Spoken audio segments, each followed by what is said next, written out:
નમસ્કાર વિદ્યાર્થી મિત્રો, મારું નામ નિલેશ ઠોરિયા. આજે આપણે ચેપ્ટર 2 જેની અંદર આપણે થોડુંક રિવિઝન અભ્યાસ કર્યો. આ છેલ્લા પોઈન્ટ ઉપર આપણે પહોંચી ગયા. આના પહેલા આપણે જોઈ ગયા હતા કે એની અંદર જે ભ્રૂણનું નિર્માણ કઈ રીતે થાય, મતલબ કે જેમાં બેવડું ફલન એક સેન્ટરની તરફ ગોઠવાય કે એક નરજન્યુ અહીંયા જોડાય અને બીજો જે નરજન્યુ હતો એ ક્યાં જોડાય, નીચેની તરફ જે અંડકોષ સાથે. તો જે પહેલો જે નરજન્યુ છે એ દ્વિકીય કોષ કેન્દ્ર સાથે જોડાય અને તૃતીય કોષ કેન્દ્રનું નિર્માણ કરે, જે પ્રાથમિક ભ્રૂણપોષ કોષ કેન્દ્ર આપણે કહી શકીએ. રાઈટ? તો આપણે એના વિશે જ અભ્યાસ કરવાનો હોય. ભ્રૂણપોષ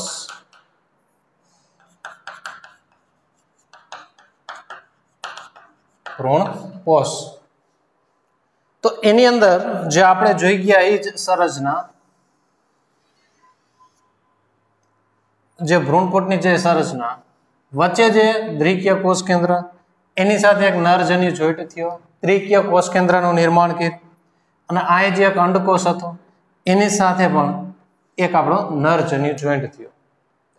તો આ જે નિર્માણ થયું એને આપણે શું કીધું હતું કે પ્રાથમિક ભ્રૂણપોષ કોષ કેન્દ્ર. પ્રાથમિક ભ્રૂણપોષ કોષ કેન્દ્રનું નિર્માણ કર્યું. હવે આ જે પ્રાથમિક ભ્રૂણપોષ છે એમાંથી કેનું નિર્માણ થશે? ભ્રૂણપોષ.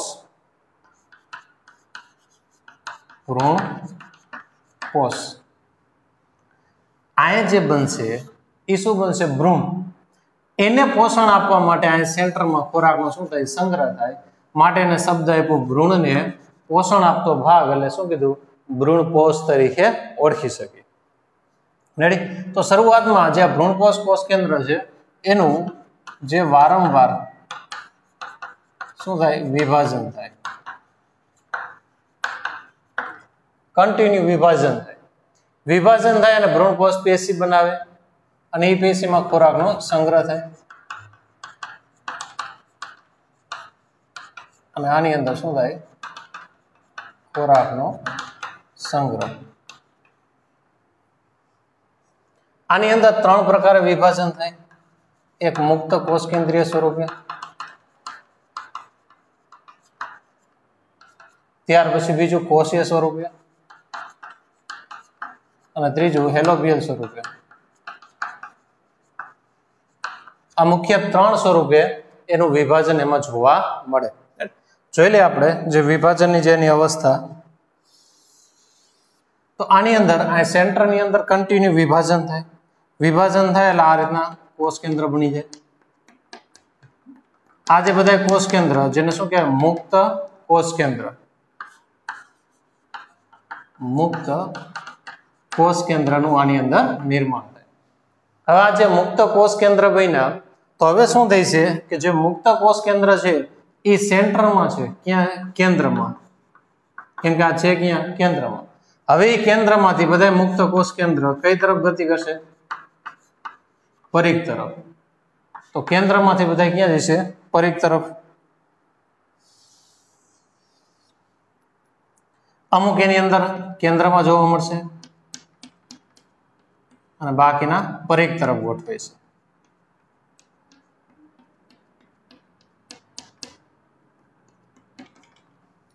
મતલબ આ કેન્દ્રથી પરિઘ તરફ. હવે શું થાય છે? કેમ કે આ ભાગ કેની અંદર? કોષરસ. તો દરેકની આજુબાજુ કોષરસ આવી જાય એટલે એક કોષનું નિર્માણ થાય. તો આ એક કોષ બની ગયા. આ રીતના દરેકની આજુબાજુ કોષરસ આવી ગયા.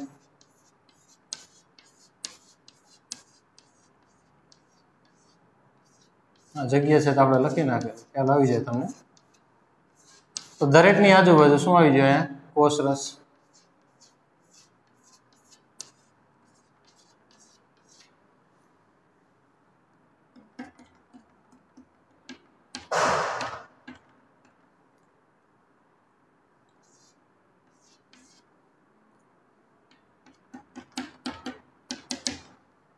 આ રીતે જે કોષરસ આવી જાય. તો આની અંદર જે આજુબાજુ જે કોષરસનું આવરણ ક્યાંથી કઈ તરફ આવ્યું? પરિઘથી કેન્દ્ર તરફ. જ્યારે કોષ કેન્દ્ર હતા केंद्र थी परिघ तरफ क्या कोषरस केंद्र परिघ थी केंद्र तरफ। तो आज आखी संरचना बनी कई संरचना बनी कोषीय संरचना। तो आनी अंदर बे भाग जोवा मळ्यो बहारनी तरफ कोषीय संरचना અને અંદરની તરફ મુક્ત કોષ કેન્દ્ર જોવા મળે। તો આજે આખી સંરચના કેમાં જોવા મળે આપણને નાળિયેરમાં। નાળિયેરની અંદર તમે જુઓ કે વચ્ચે જે પ્રવાહી જેવો ભાગ તો એ જે પ્રવાહી જેવો ભાગ કેનો છે મુક્ત કોષ કેન્દ્રનો। ત્યાર પછી એની આજુબાજુ જે ગર કે માવો એ જે છે એ કેનો જોવા મળે કોષીય સંરચના એની અંદર જોવા મળે રાઈટ। तो आ रीते एमां भ्रूणपोषनुं निर्माण थई शके। हवे घणीवार घणा बधा किस्सानी अंदर शुं थाय के एनी अंदर जे वच्चेनो भाग जे भ्रूणपोष छे अमुकमां ए भ्रूणपोष संपूर्ण वपराई जाय अने अमुकमां ए भ्रूणपोष जोवा मळे। तो वपराई जाय के एनी अंदर ए भ्रूणपोषनो भाग जोवा मळे नहीं, जेने अभ्रूणपोषी कही शकीए। जेमां जोवा मळे एने आपणे शुं कहीए भ्रूणपोषी तरीके ओळखी शकीए। एना आधारे एना मुख्य बे भाग पड़े अभ्रूणपोषी અને બીજો ભ્રૂણપોષી। અભ્રૂણપોષી કે જેમાં ભ્રૂણપોષનો ભાગ જોવા મળતો નથી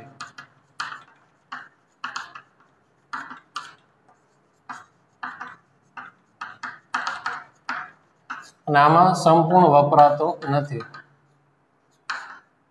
ટૂંકમાં આમાં લઈ શકીએ આપણે ભ્રૂણપોષનો ભાગ જોવા મળે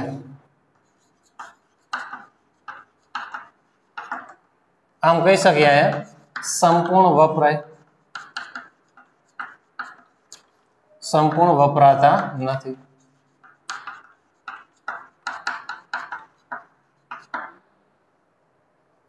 जे अभ्रूणपोषनी अंदर ई भाग शुं थाय के संपूर्ण वपराई जाए त्यारे भ्रूणपोषमां ई भाग संपूर्ण वपराय नहीं। तो एनी अंदर उदाहरण आपने आपेला छे नारिયેળનું पाणी तमे लई शको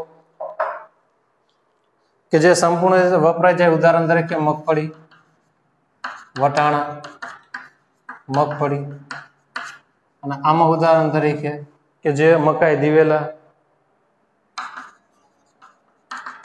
નાળિયેર મકાઈ લઈ શકો તમે જે ભ્રૂણપોષી આપણે ભાગ કહી શકીએ।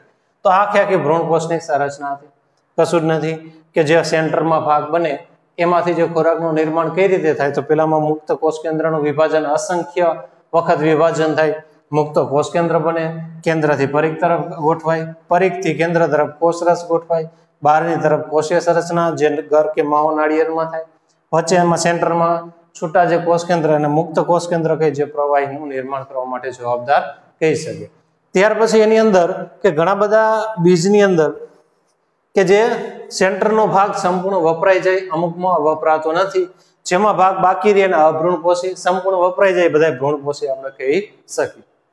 आ संरचना આપણે ભ્રૂણપોષનું જોઈ ગયા।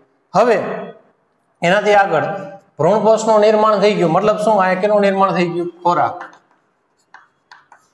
હવે ખોરાક થઈ ગયો ત્યાર પછી હવે આનું નિર્માણ થશે કે જે આપણે શું કહે અને યુગ્મનજ। યુગ્મનજ શું કામ કીધું એક અંડકોષ એક નરજન્યુ मतलब एक मादाजन्यु અને એક નરજન્યુ જોડાઈને જે ભાગ બને એને શું કહેવાય યુગ્મનજ તરીકે ઓળખાય। અને આ જ યુગ્મનજમાંથી કેનું નિર્માણ થશે ભ્રૂણ। तो ई भ्रूण ने पोषण आपतो भाग એટલે શબ્દ આવી ગયો ભ્રૂણપોષ। જો પહેલા ભ્રૂણનું નિર્માણ થાય તો એનો વિકાસ થઈ શકે નહીં કારણ કેમ કે ભ્રૂણના વિકાસ માટે એને કેની જરૂર પડશે ખોરાક। તો ખોરાક તો છે નહીં તો એને પહેલા કેનું નિર્માણ થવું જોઈએ ભ્રૂણપોષનું જેથી એને પૂરો ખોરાક સંગ્રહ રહે જ્યારે આનું નિર્માણ થાય ત્યારે એમાંથી ખોરાક લે। તો હવે આપણે જોઈએ કે એની અંદર ભ્રૂણનું નિર્માણ કઈ રીતે થાય।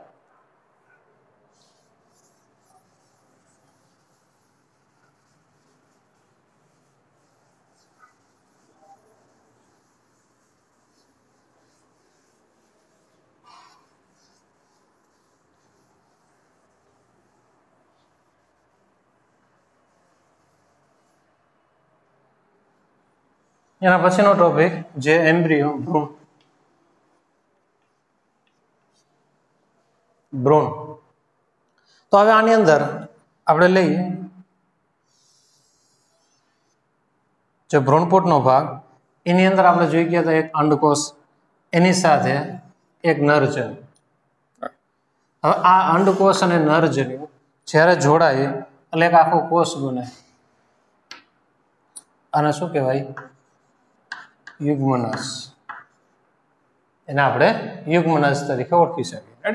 હવે આ યુગ્મનસનું વિભાજન થાય, જે કયા પ્રકારે વિભાજન થાય છે આ યુગ્મનસનું? અનુપ્રસ્થ. અનુપ્રસ્થ એટલે આડું વિભાજન.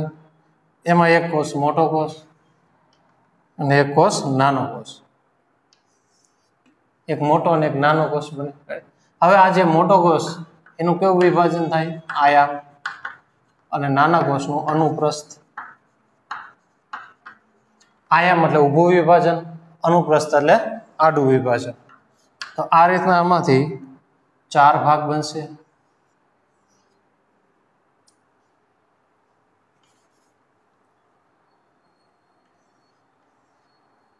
આ રીતનો છે 4 ભાગ. આ રીતનો જે ભાગ બન્યો જેને આપણે શું કહીએ? પૂર્વ ભ્રૂણ તરીકે ઓળખી શકીએ. એને આપણે પૂર્વ ભ્રૂણ તરીકે ઓળખી શકીએ. યુગ્મનસ અનુપ્રસ્થ વિભાજન, 2 કોષ બને, એકનું આયામ અને એકનું અનુપ્રસ્થ, એમાંથી 4 સેલ બને, એને આપણે પૂર્વ ભ્રૂણ તરીકે ઓળખી શકીએ. હવે ઉપરના ભાગનું આયામ, નીચેના અનુપ્રસ્થ, આ રીતે વિભાજન થઈ જે ગોળાકાર, હૃદયાકાર અને પુખ્ત ભ્રૂણમાં એનું નિર્માણ થઈ શકે. ગોળાકાર આવે, ત્યાર પછી એમાંથી હૃદયાકાર અને અહીંયાથી પુખ્ત ભ્રૂણનું શું થાય? નિર્માણ. આખી લાંબી પ્રોસેસ છે, બરોબર? એ આપણે લેતા નથી. તો આ રીતે ગોળાકાર, હૃદયાકાર એમાં પુખ્ત ભ્રૂણનું નિર્માણ થાય. ખાસ એક સમજવા જેવી વાત કે આની અંદર જે આ ભાગની અંદર આ પ્રકારના જે સેલનું નિર્માણ થયું, આ દોરી એટલે તમને ખ્યાલ આવે કે ઉપરના જે 2 સેલ અને આ નીચેના આ રીતના કોષ. આ સંરચના કે પૂર્વ ભ્રૂણ બન્યો. હવે આપણે સમજી કે આ સેન્ટરની અંદર શું બન્યું છે? ભ્રૂણ કોષ. આ શું છે? ભ્રૂણ કોષ. મતલબ આ કેનો સંગ્રહ છે? ખોરાકનો સંગ્રહ કરેલો. આ ભાગમાં ખોરાકનો સંગ્રહ છે. હવે ભ્રૂણ અહીંયા બન્યો, મતલબ પૂર્વ ભ્રૂણનું નિર્માણ થયું. પરંતુ હજી જે પૂર્વ ભ્રૂણ બન્યો, હવે એ પૂર્વ ભ્રૂણને ખોરાક લેવા માટે ક્યાં જવું જોઈશે? સેન્ટરમાં. હવે એમને તો જઈ ન શકે. તો એના માટે એ શું કરશે કે આ જે નીચેનો જે સેલ છે એનું વારંવાર વિભાજન કરે. સોરી, આ ઉપરનો જે સેલ વારંવાર વિભાજન કરે. વારંવાર વિભાજન કરે ને એટલે આ પ્રકારની સંરચનાનું નિર્માણ કરે. 20 થી 25 વખત વિભાજન થયું અને એક આ રીતની લાંબી જે સંરચનાનું નિર્માણ કરે, જેથી શું થાય કે આ ભાગ ક્યાં પહોંચી જાય? સેન્ટરમાં. આ રીતના સેલનું નિર્માણ થાય. ક્યાં પહોંચી ગયો? સેન્ટરમાં. જેથી શું થાય? અહીંથી પૂરતો એને ખોરાક મળે. તો આ પ્રકારની જે સંરચના એને શું કહેવાય? નિલંબ તરીકે ઓળખાય. એને આપણે નિલંબ તરીકે ઓળખી શકીએ. રેડી? તો આ રીતે એમાંથી ત્યાર પછી આ વિભાજન સતત ચાલે, ગોળાકાર થાય, હૃદયાકાર થાય, એમાંથી પુખ્ત ભ્રૂણનું નિર્માણ થાય. ત્યાર પછી એની અંદર જે સંરચના આપણને આપેલી એ દ્વિદળીની સંરચના. તો જે દ્વિદળી બીજની અંદર શું જોવા મળે? તો એની અંદર જે ભાગ જોઈ શકીએ આપણે 2 બીજપત્ર જોવા મળે.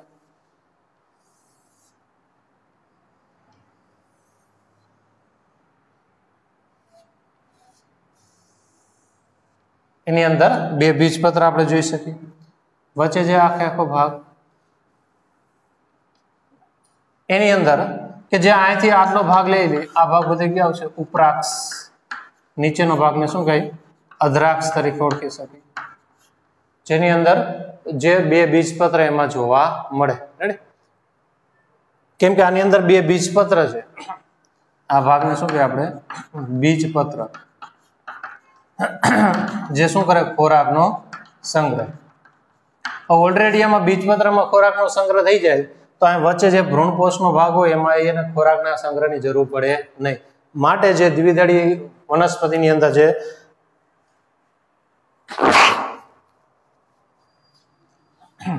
જે દ્વિદળી બીજ હોય તો એની અંદર ખોરાકના સંગ્રહની વધારાની કઈ જરૂર પડે નહીં. માટે એમાં ભ્રૂણપોષનો ભાગ જોવા નથી મળતો. એને આપણે અભ્રૂણપોષી તરીકે ઓળખી શકીએ. હવે ઉપરાક્ષનો જે ભાગ છે આમાંથી જે વિકાસ થતો જે ભાગ એમાંથી જે નિર્માણ પામે એને શું કહે આપણે ભ્રૂણાગ્ર કહી શકીએ, આદિસ્કંદ અથવા તો પ્રકાંડગ્ર. ત્યાર પછી નીચેનો જે ભાગ જે અધરાક્ષનો આગળનો જે ભાગ એને આપણે આ ભ્રૂણાગ્ર તો આને શું કીધું ભ્રૂણ મૂળ અથવા આદિમૂળ અથવા તો મૂલાગ્રનો ભાગ આપણે કહી શકીએ કે જેમાંથી મૂળના નિર્માણની જે આખી ઘટના જોવા મળે. અહીંથી પ્રકાંડના જે નિર્માણની ઘટના આપણને જોવા મળશે. રેડી? આ આખી જે દ્વિદળી બીજની જે સંરચના હતી. હવે ત્યાર પછી એકદળી બીજની સંરચના. એકદળી જેમાં એક જ બીજપત્ર જોવા મળે માટે એને આપણે એકદળી તરીકે ઓળખી શકીએ.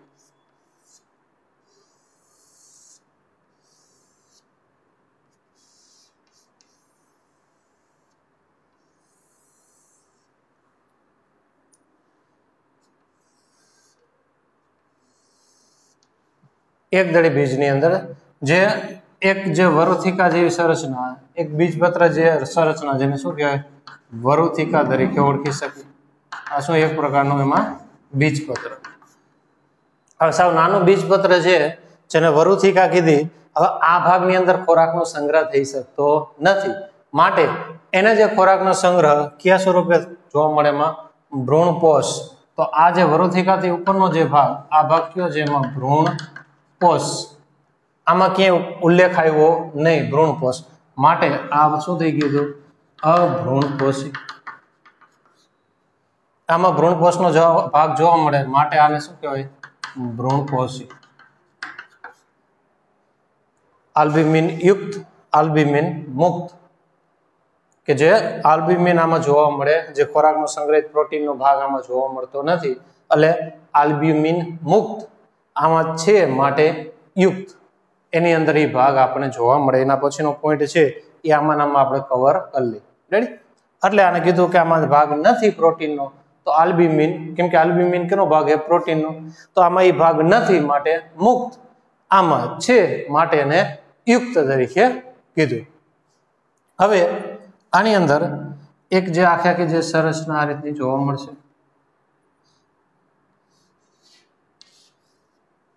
નીચેનો જે ઉપરનો જે ભાગ જેને શું કીધું ભ્રૂણાગ્ર તરીકે ઓળખી શકે અને એ ભ્રૂણાગ્રને પ્રોટેક્શન કરતો ભાગ જેને શું કહેવાય ભ્રૂણાગ્ર ચોલ. નીચેના જે ભાગને ભ્રૂણ મૂળ તરીકે ઓળખી શકે અને એ જે ભ્રૂણ મૂળને પ્રોટેક્શન કરતો ભાગ જેને શું કહે ભ્રૂણ મૂળ ચોલ તરીકે આપણે ઓળખી શકીએ. તો આ એની બીજધરી એની અંદર જોવા મળે. આ દ્વિદળી અને એકદળીની જે સંરચના આપણે જોઈ ગયા. રેડી?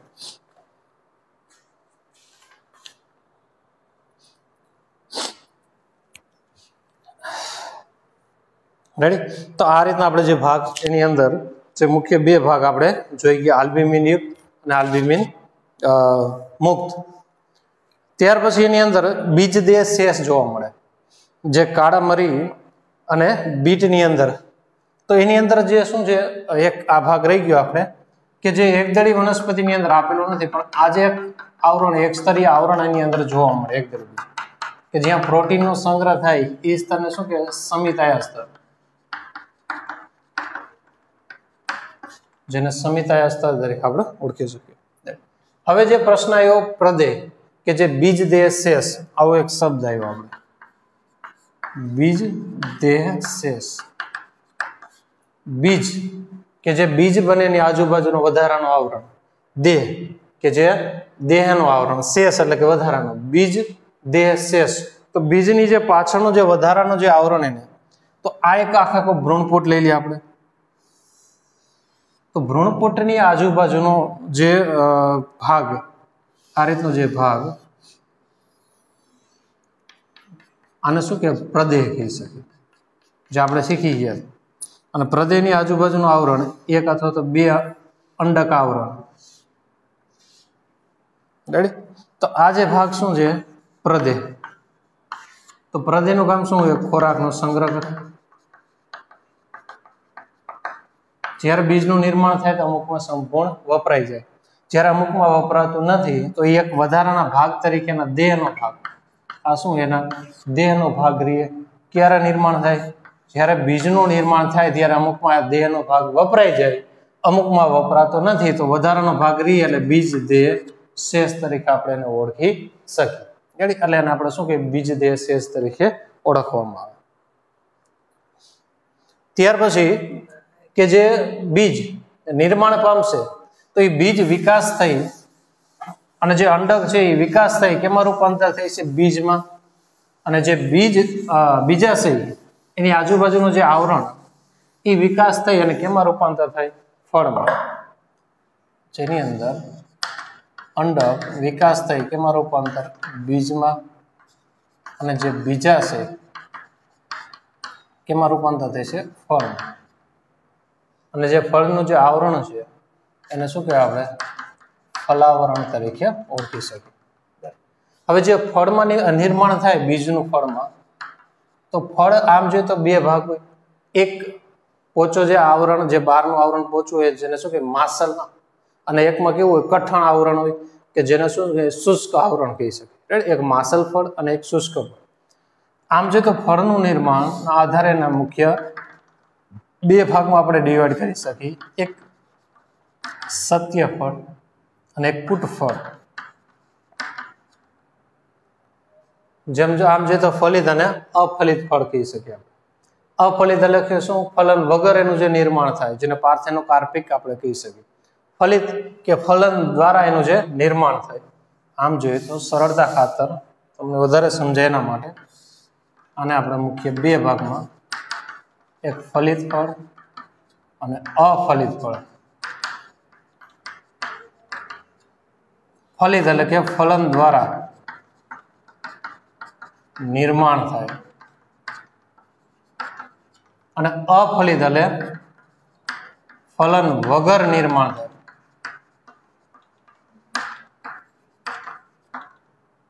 ફલન વગર નિર્માણ થાય. રેડી? તો જે ફલિત ફળ છે એના પણ મુખ્ય બે ભાગ જે અત્યારે આપણે જોઈ ગયા હતા, એક સત્ય ફળ અને બીજું કૂટ ફળ. અફલિત ફળ જેને પાર્થેનોકાર્પિક તરીકે ઓળખાય,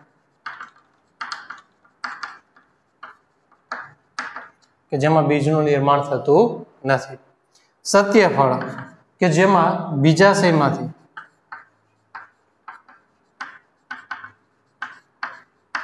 ફળનું નિર્માણ થાય. તો એ બધાને કેવા કહે? આપણે સત્ય ફળ. જ્યારે બીજાશય ઉપરાંત અન્ય ભાગ પણ ફળના નિર્માણમાં ભાગ ભજવે,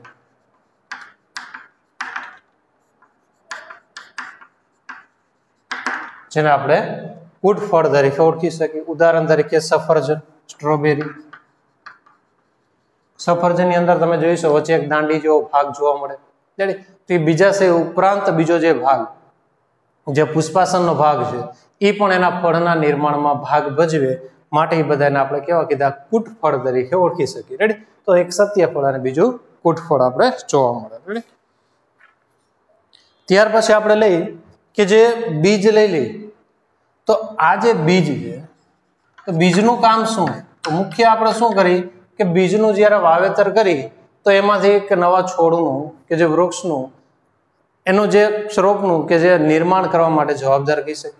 જ્યારે એનું વાવેતર કરીએ એટલે એમાંથી એનું નિર્માણ થાય.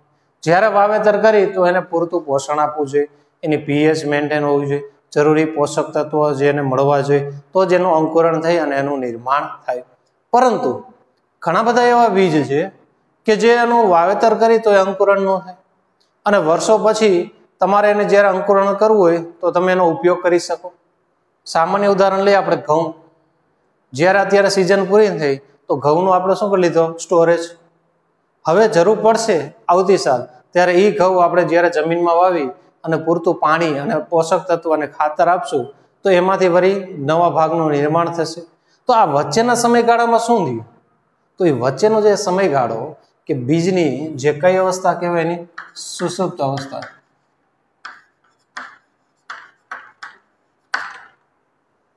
એને સુષુપ્ત અવસ્થા તરીકે આપણે ઓળખી શકીએ. મતલબ શું? કે બીજ લાંબા સમય માટે સંગ્રહિત થઈ શકે.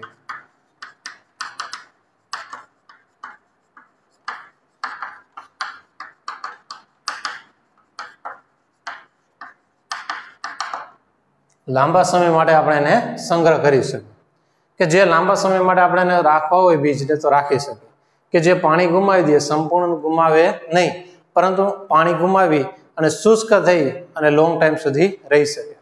એવા ઘણા બધા ઉદાહરણો છે કે જે આપણને જોવા મળ્યા કે બીજ લાંબા સમય સુધી એની જે સુસુપ્તતા જાળવી રાખે. એક ઉદાહરણ આપણને આપેલું છે લ્યુપાઇન્સ,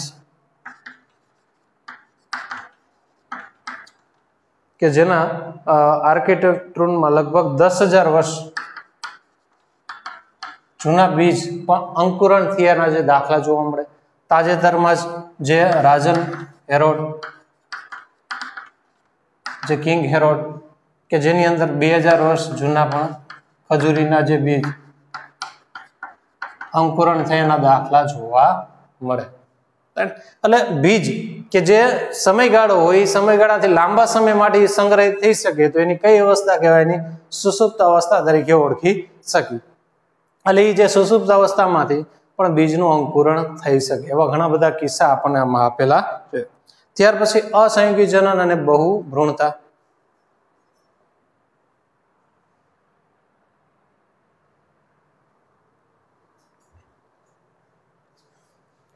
અસંયોગી જનન અને બહુ ભ્રૂણતા.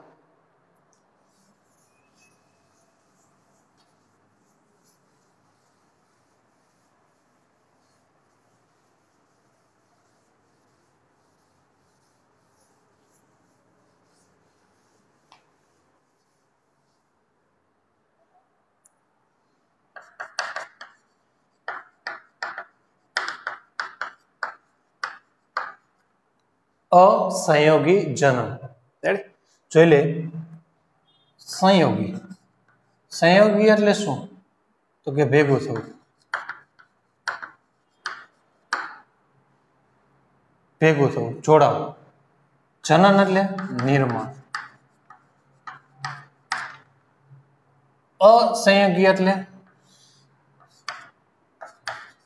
ભેગા થયા વગર. જનન એટલે નિર્માણ, કે જેની અંદર ભેગા થયા વગર એનું જે નિર્માણ થાય. મતલબ શું? કે જે જોઈન્ટ થયા વગર જ જે નિર્માણ થાય એ ઘટનાને શું કહેવાય? અસંયોગી જનન તરીકે ઓળખી શકીએ. સામાન્ય ભાષામાં સમજી તો એની અંદર જે ફલન વગર, મતલબ એની અંદર જે નરજન્યુ એની સાથે જે અંડકોષ સાથે દાખલ થતા નથી, મતલબ એની સાથે જોઈન્ટ થતા નથી, છતાં પણ એમાંથી કે જે બીજનું નિર્માણ થાય તો એ ઘટનાને શું કહેવાય? અસંયોગી જનન તરીકે આપણે ઓળખી શકીએ. હવે આ જે અસંયોગી જનન આપણે લઈ લઈએ તો આ જોઈએ આમ જોઈએ તો નકલ કેના જેવી થાય? લિંગી પ્રજનન. પણ હકીકતમાં થાય શું છે? અલિંગી પ્રજનન. કેમ કે અલિંગીની અંદર આપણે જોઈ ગયા જોડાણ વગર જ એનું નિર્માણ થઈ શકે. મતલબ પિતૃદેહમાંથી જ બાળ દેહનું નિર્માણ જોવા મળે. તો એને આપણે શું કહીએ? અલિંગી પ્રજનન. પણ નકલ કેના જેવી થાય? લિંગી પ્રજનન જેવી જોવા મળે. હવે આની અંદર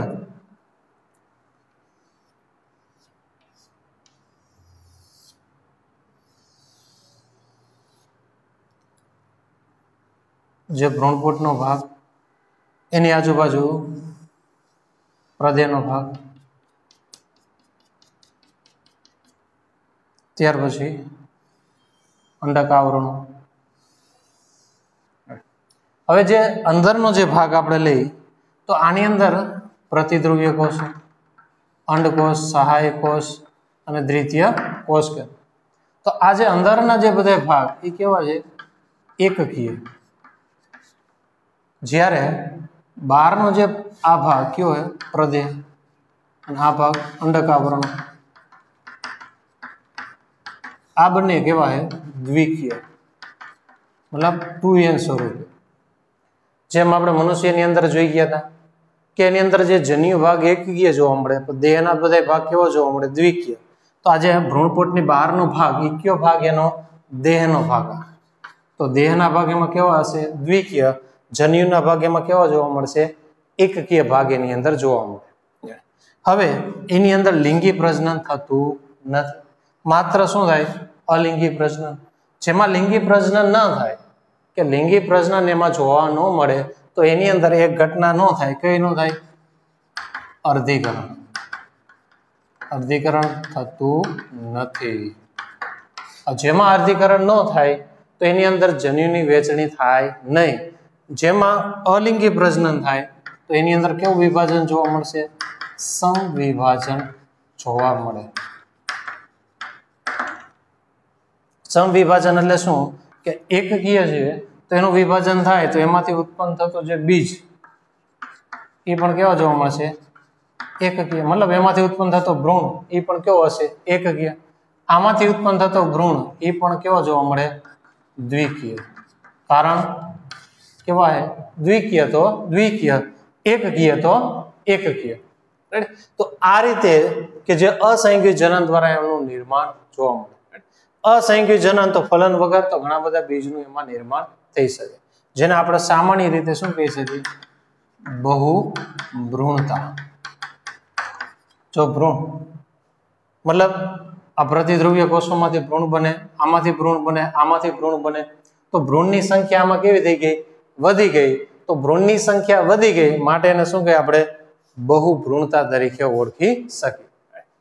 ત્યાર પછી એની અંદર જે અસંયોગી જનન ક્યારે મદદ થાય? તો સામાન્ય રીતે જે સંકર જાત મેળવવામાં આવે, જે અલગ અલગ જાતનું મિશ્રણ કરી અને એક નવી જાતનું નિર્માણ કરે, જેને શું કહે? આપણે સંકર જાત કહી શકીએ. હવે કોઈ પણ એક સંકર જાતનું નિર્માણ કર્યું, કોઈ પણ એક સંકર જાત કરીને એક બીજનું નિર્માણ કર્યું કે જેમાં બે અલગ અલગ જાતોનું જે મિશ્રણ થઈ અને એક નવી જાતિનું નિર્માણ કર્યું, જેને આપણે સંકર જાત કહી શકીએ. હવે આ સંકર જાત જો બધા ખેડૂતને આપવામાં આવે કે એક બીજનું નિર્માણ કરી અને જે દર વખતે સંકર જાતનું બે અલગ અલગ જાતનું મિશ્રણ કરી અને આપવામાં આવે તો એનો ખર્ચ કેવો થઈ જાય? વધી જાય. કારણ કેમ કે પ્રોસેસ લાંબી થઈ જાય, દર વખતે એ જ પ્રોસેસ કરવાની, ત્યાર પછી એનો મેન્ટેનન્સ ખર્ચ પણ વધી જાય. તો એના નિવારણ માટે શું કરવું પડે? તો જે સંકર જાતિ જે બીજ બન્યું એનું શું કરી નાખી? અસંયોગી જનન. મતલબ જે છે એને શું થઈ જશે? કોપી. મતલબ એમાં કેવું પ્રજનન થઈ જશે? અલિંગી પ્રજનન. તો આની અંદર આમાંથી ઘણી બધી કોપી થઈ જાય. ઘણી બધી કોપી થઈ જાય તો ખર્ચાળ પણ કેવું થઈ જાય? સસ્તું. અને ખેડૂતને પણ એ બીજ પરવડે. એક સંકર જાત ઉત્પન્ન કરી અને એનું અસંયોગી જનન કરી અને એમાં ઘણી બધી સંખ્યામાં બીજનું નિર્માણ કરે અને પછી એ વેચાણ આવે, જેથી શું થાય કે ખેડૂતને પણ એ લેવામાં પરવડે, મતલબ સસ્તું પડે. જો એની અંદર સંકર જાત હજી લઈએ તો દર વખતે એને ખર્ચ કેવો થઈ જાય? વધી જાય. એટલે અસંયોગી જનન એના માટે પણ ઉપયોગી કહી શકીએ. તો આજે આપણે આ ચેપ્ટર પૂરું કરી. નેક્સ્ટ લેક્ચરમાં એક નવું ચેપ્ટર રિવિઝન માટે આપણે ચાલુ કરશું.